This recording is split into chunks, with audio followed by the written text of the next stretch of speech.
Super న్యాచురల్గా దేవుడు నిన్ను వాడాలి అనుకుంటున్నాడు.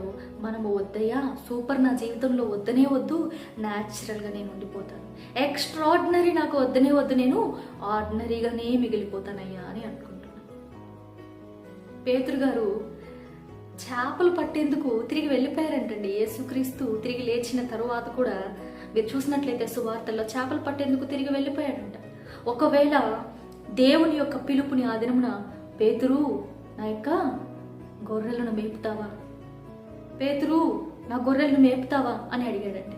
ఒకవేళ ఆ యొక్క ప్రణాళికకి పేతురు భయపడిపోయి మార్గం ఎలా ఉంటుందో, ఇదిగో నిన్నే చంపేశారయ్యా, ఇక నేనెంత, నాకు అసలు జ్ఞానము లేదు, నాకు శక్తి లేదు, నాకు బలము లేదు, నాకు అధికారము లేదు, నువ్వు చేసినంత జ్ఞానయుక్తంగా నేను బోధ చేయలేను, నా వలన కానే కాదు అని విడిచిపెట్టి ఉన్నట్లయితే చేపలు పట్టే వ్యక్తిగా మిగిలిపోయి ఉండేవాడండి పేతురు.